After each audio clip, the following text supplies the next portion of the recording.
ಆಗಿದ್ದಾಯ್ತು ಅನ್ನಂಗೆ ಈಗ ಅಖಾಡಕ್ಕೆ ಹೊಸ ಪ್ಲೇಯರ್ ಆಗಮನ.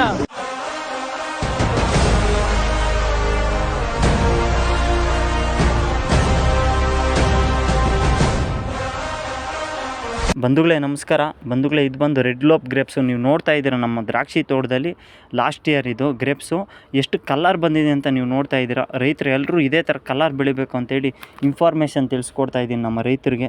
ಎಲ್ಲರೂ ಕೊನೆವರೆಗೂ ವೀಡಿಯೋ ನೋಡಿ, ನಿಮಗೆ ಒಂದು 100% ಒಂದು ಐಡಿಯಾ ಬರುತ್ತೆ ಯಾವ ಥರ ರೆಡ್ ಲೋಪ್ ಕಲರ್ ಬರಬೇಕಂದ್ರೆ ಏನು ಪ್ರಿಕಾಷನ್ಸ್ ತೊಗೊಬೇಕು ಅಂತ. SKL ಅವರು 160 ರೂಪಾಯಿ ಕೊಟ್ಟು ನಮ್ಮ ಗ್ರೇಪ್ಸ್ ತೊಗೊಂಡಿದ್ರು. ಬಂಧುಗಳೇ ನಮಸ್ಕಾರ.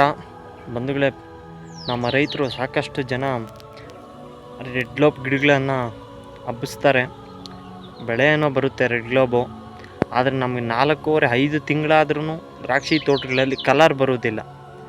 ಒಂದು ರೆಡ್ ಗ್ಲೋಬ್ ದ್ರಾಕ್ಷಿ ತೋಟಗಳಲ್ಲಿ ಕಲರ್ ಬರಲಿಕ್ಕೆ ನಾವೇನು ಮಾಡಬೇಕು ಅಂಥೇಳಿ ಈ ವಿಡಿಯೋದಲ್ಲಿ ತಿಳಿಸ್ಕೊಡ್ತೀನಿ. ಕೊನೆವರೆಗೂ ನೋಡಿ, ನಂತರ ನಿಮ್ಮ ಫ್ರೆಂಡ್ಸ್ಗೂ ನಿಮ್ಮ ಫ್ಯಾಮಿಲಿಗೆ ಶೇರ್ ಮಾಡಿ.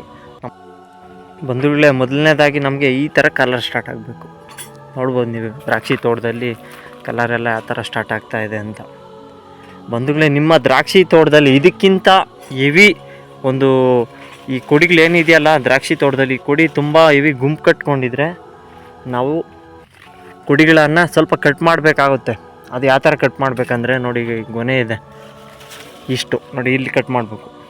ಈ ಲಾಸ್ಟ್ ಚಿಗುರು ಇರುತ್ತಲ್ಲ ಇಲ್ಲಿ ಕಟ್ ಮಾಡಬೇಕು, ಇಲ್ಲೆಲ್ಲ ಮಾಡಬಾರ್ದು. ಮತ್ತು ಖಾಲಿ ಕಡ್ಡಿ ಇರುತ್ತೆ ನೋಡಿ, ಇಲ್ಲಿ ಹಸಿರು ಎಲ್ಲಿರ್ತೈತೆ ಅಲ್ಲಿ ಕಟ್ ಮಾಡಬೇಕು. ಮತ್ತು ನಾವು ದ್ರಾಕ್ಷಿ ತೋಟದಲ್ಲಿ ಅದಾದಮೇಲೆ ಬಿಸಿಲು ಬೀಳಬೇಕು. ಗೊನೆಗಳಿಗೆ ಯಾವ ಬಿಸಿಲು ಬೀಳುತ್ತೋ ಆವಾಗೇ ರೆಡ್ ಲೋಬ್ ಕಲರ್ ಬರ್ಬೋದು. ಈ ರೆಡ್ ಲೋಬ್ ಬೆಳೀತಾರ ಅಂತ ನಮ್ಮ ರೈತರಿಗೆ ಗೊತ್ತಿರ್ತೈತೆ. ರೆಡ್ ಲೋಬು ಈ ಡಬ್ಬಲ್ ಗೊನೆಗಳು ಈ ಥರ ಪಕ್ಕದಲ್ಲಿದ್ದರೆ ನೋಡಿರ್ಬೋದು ನೀವು. ಪಕ್ಕದಲ್ಲಿ ಈ ಥರ ಗೊನೆಗಳಿದ್ದರೆ ಕಲರೇ ಬರೋಲ್ಲ. ಯಾಕೆ ಬರೋದಿಲ್ಲ ಅಂದರೆ ಬಿಸಿಲು ಬೀಳ್ತಾರಲ್ಲ ಅಂಥ ಟೈಮಲ್ಲಿ ನೋಡಿ, ಈಗ ಕಟ್ಟಿದ್ದಾರೆ ನೋಡಿ, ಇಲ್ಲಿ ಕಟ್ಟಿದೆ ನೋಡಿ, ಇಲ್ಲಿ ಈ ಥರ ಒಂದು ಟೈನ್ ಹಾಕಬೇಕು. ಟೈನ್ ಹಾಕಿ ಈ ಥರ ಕಂಬಿಗೆ ಕಟ್ಟಬೇಕು. ಆಗ ನಿಮ್ಮ ಒಂದು ರೆಡ್ ಲೋಬ್ ಬೆಳೆಯಲ್ಲಿ ಸಂಪೂರ್ಣವಾಗಿ ಕಲರ್ ಬರುತ್ತೆ. ಬನ್ನಿ, ಈಗ ಇಲ್ಲಿ ಬಿಸಿಲು ಬೀಳ್ತಾ ಇದೆ ಸ್ವಲ್ಪ, ಇದು ಹೊಸ ಗಿಡಗಳು, ಹಂಗಾಗಿ ನೋಡಿ ಇಲ್ಲಿ ಚೆನ್ನಾಗಿ ಬಿಸಿಲು ಬೀಳ್ತಾ ಇದೆ ನೋಡಿ. ಈ ಥರ ಬಿಸಿಲು ವಾತಾವರಣ ಎಲ್ಲಿ ಬೀಳ್ತಾ ಇದೆ ಅಲ್ಲಿ ನೋಡಿ ನೀವೇ ಕಲರ್ ಯಾವ ಥರ ಬರ್ತಾರೆ, ಈ ಥರ ಬರಬೇಕು. ಮತ್ತು ಹೆವಿ ಸೈಜ್ ಬೇಕಾಗಿಲ್ಲ. ನಮ್ಮ ರೈತರು ರೆಡ್ ಲೋಬ್ ಅಂದರೆ ಏನು ನಿಂಬೆಹಣ್ಣು ಥರ ಆಗೋಗ್ಬೇಕು ಅಂತ ಒಂದಷ್ಟು ಜನ ನಮ್ಮ ರೈತರು ಅಂದ್ಕೊಂಬಿಟ್ಟಿದ್ದಾರೆ. ಅದು ತಪ್ಪು ಇನ್ಫಾರ್ಮೇಷನ್ನು. ಮೀಡಿಯಮ್ ಸೈಜ್ ಬಂದರೆ ಒಳ್ಳೆ ಕಲರ್ ಬರುತ್ತೆ.